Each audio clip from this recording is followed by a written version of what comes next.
49. I mean, look at this. He's 49. Look at the physique, the biceps, the detail, the freaking Pac-Man arms. You seeing the definition?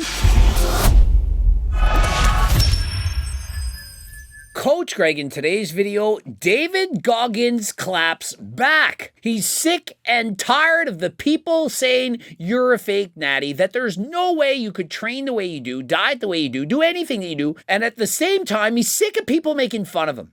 Oh, you're skinny, you're overtraining, you're doing everything wrong. Listen, do you guys not know who David Goggins really is? Remember, he's not superhuman, although you think he is. He's a human just like everybody else. Just because you see us as successful now, there was a long-ass journey to get to where we are now. And so although he has an incredible physique now, he probably has 7% body fat now, the guy was morbidly obese. He weighed 300 pounds. Look at the before and after photo. And so you gotta understand, David, people who are saying you're a fake natty, they have a point. You're doing over 2 hours of cardio a day, every day at a minimum 2 hours, and you're training weights 4 to 5 days a week. That is more training, more cardio than even Coach Greg. But yet, look at your physique. You're shredded. You're saying stay hard. You're flexing. Look at the shreds on you. And so, of course, people are doubting you. But listen to the alternative. If they said, yeah, clearly he's natural, he sucks, look at him. Would you feel good about that? And so when they say you're a fake natty, it's a compliment. Stop procrastinating, stop overthinking the process. The change in your life starts when you have the courage to put it into action. Don't think that we are any different than who you are. We are not superhuman. Every one of us has had a multiple of problems in our lives. We all have insecurities, flaws, and setbacks, and a lot of us come from very dark places, so don't get it twisted. And so if you don't think there's some demons that he's battling, well, you got another thing coming. Do you really think a man does 2 hours plus cardio a day minimum? That he lifts weights to this extent, that he's this obsessed, this hyper-fixated, focused on having the perfect physique to doing this kind of training, that he never takes a day off. And so let's hear him, in his own words, talk about all the criticism that he's getting. 2 hours of cardio every day at least, along with weight training 4 or 5 days a week. I overtrain like a mother. Clearly, the people are right. David, you're overtraining. It's obvious. You can't do 2+ hours of cardio a day, lift weights 4 to 5 days a week, and have as much muscle as you do less cardio or recover better. Focus on recovery. And just because people tell you this doesn't mean they're haters. Sometimes people say things because they care. If I say, David, you ever think you might have a day off? You know, once a week, don't do any cardio. You'll recover when you're injured, when your knee's hurting. If you stop running, it'll probably be better for you. And perhaps if you only train in the weight room 3 days a week, considering you're doing cardio for 2+ hours a day, you'd actually have more muscle. That doesn't mean we're hating you. It doesn't mean we don't like you. And when we say, hey, I doubt that you're natural, look at your physique, it also doesn't mean they're hating. Sometimes people just can't believe it. And so the fact that David looks this shredded, that he can do 2+ hours of cardio a day and lift weights, have abs like this, muscles this peeled, shredded, all while formerly being morbidly obese, it's absolutely incredible, mind-boggling. Pretend you're not David Goggins and you're somebody else. You're perhaps 29 years of age and you're looking at yourself. Look, you're 49. You literally look like a fitness model.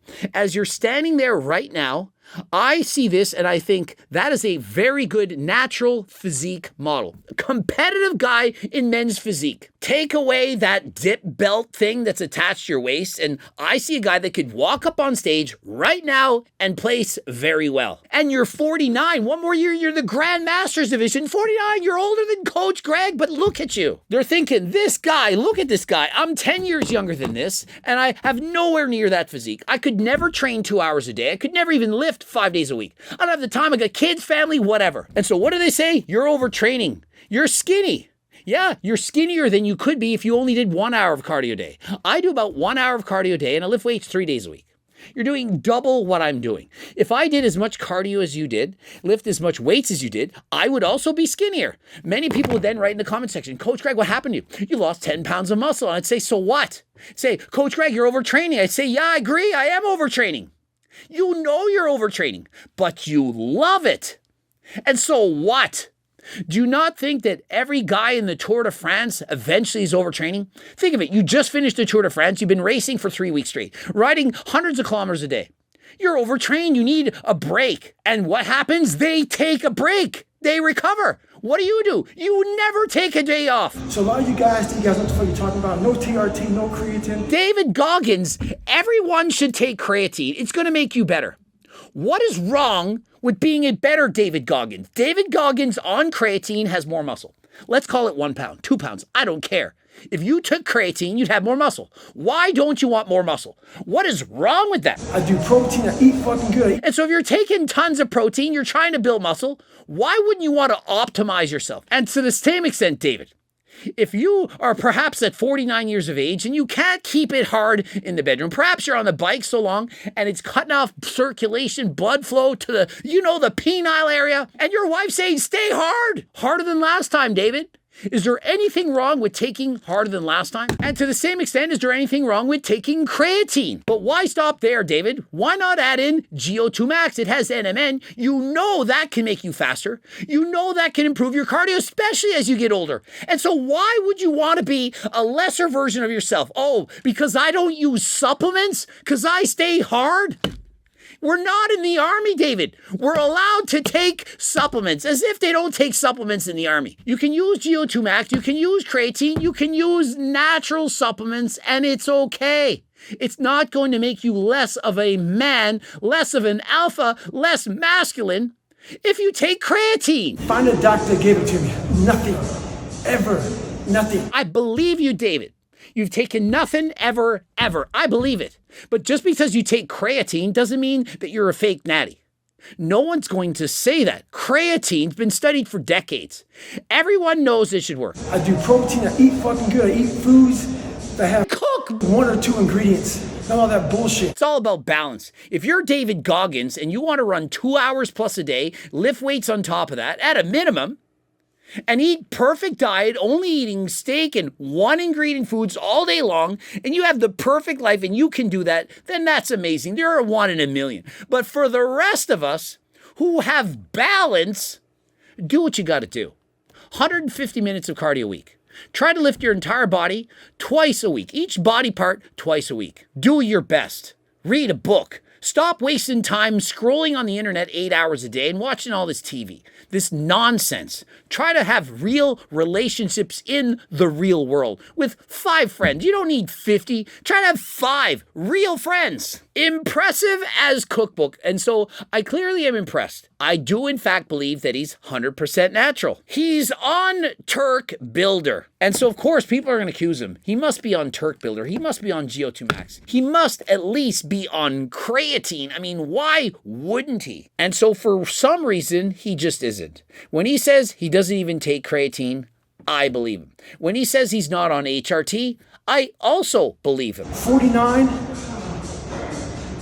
I mean, look at this. He's 49. Look at the physique, the biceps, the detail, the freaking Pac-Man arms. You seeing the definition? The abs, the obliques. The guy's shredded. 7% body fat at 49, 100% natural, no TRT, no creatine.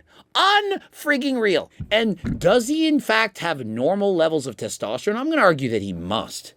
But imagine if he went to an HRT clinic, got his testosterone tested, and he was below the normal. Imagine then what would he look like with normal levels of testosterone? If you overtrain your body and you don't eat enough, you're going to have lower levels of testosterone.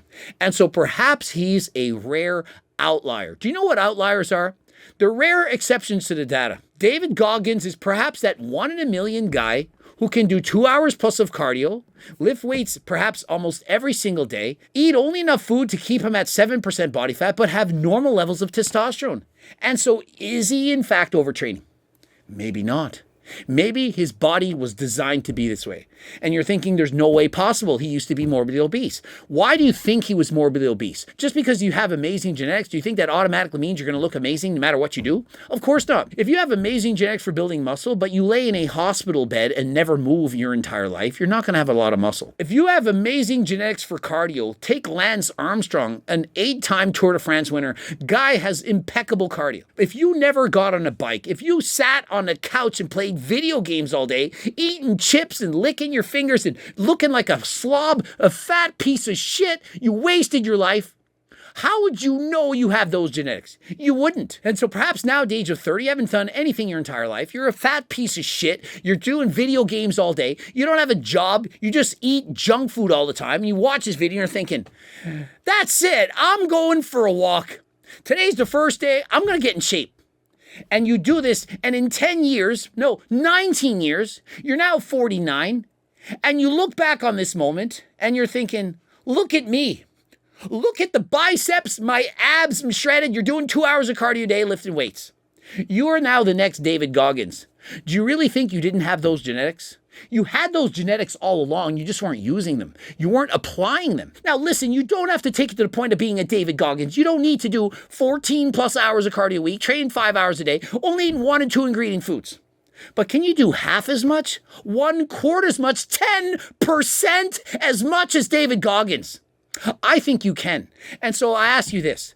On a scale of 1 to 10, rate yourself. Not about how hot you are to the opposite sex. Oh, I'm a 5, I'm an 8, I'm a 9, I'm a 10. How close to being a 10 are you at being your best self? Being all that you can be at your level, not compared to other people, yourself. Because if you're not a 9, why aren't you? Are you a fat piece of shit, not exercising, lazy, eating chips and junk food every day? If you are, you certainly are not a 5. You're below 5, you're probably a 1. Why are you doing this to yourself? What do you have to offer? Could you not lose some weight? Could you not put the fork down? Could you not go and do some cardio? Can you not lose some weight? For once and for all, wake the fuck up and do something. Next, do you have a job? If not, can you get one? Do you not think you owe it to yourself and to whoever your partner might be that you can actually put some food on the table? Go and get a job. And if you can't get a job, study. Get better at something, learn a trade, and get out there and do it. Next, how do you dress? Do you dress like a slob? How do you present yourself? If you're not presenting yourself your best, why not work on that? Maybe get a haircut, shave once in a while, wear some deodorant, shower once a day. You ever think of that? And what about your life? Do you have any fun in life? Do you just sit there and play video games? Maybe join a club. Play some basketball with your friends. Get a hobby for Pete's sakes. Go bird watching for all I care. Join a bowling league. Do something with your life. Stop doing this. I just go on my phone and I swipe. Who wants to be your friend? You don't do anything fun. Find something you love and pursue it. And go after it harder than last time. And if you do so, you do all of these things, you know what? You're going to be more attractive. Not just to the opposite sex or whatever partner you're looking for, but to everyone. Your friends, wow, you're now more interesting. You do things. You go to the movies, you go out to eat, you go down to the water, to the lake, to the shore, you go for bike rides, you go for walks, you go to basketball games, whatever. You're going to a pottery class, something. You've read a book. Oh, tell me about it. What did you read? What did you learn? And so if you're not a fan of David Goggins, why aren't you? Because if you're not a fan of somebody who's trying to maximize himself to be all they can be, what else is there in life? You should be trying to be your best, most authentic self. And that most certainly is not the guy sitting back playing video games weighing 400 pounds. And so if you think David Goggins isn't natural, that's fine. He shouldn't care. I don't care. No one should care. But what you should care about is, are you being your best self? David Goggins certainly is. And so if he can do it, you can. He used to weigh over 300 pounds. What is your excuse? And whatever that is, get rid of it. Make excuses to be proactive and be your best self. Subscribe, click the bell button, comment to boost the algorithm, like the video if you liked it. Please watch one of those 2 boops. And of course, if you want to support me and my channel, you can get my cookbooks, the Circle Diet book. You can purchase any of these supplements. And if you have no money, you can't support me, that's fine. Get over to the website, get the free diet and training program. That will get you started, become a better version of yourself, join the 300,000 plus newsletter subscribers. And until next time, I am out.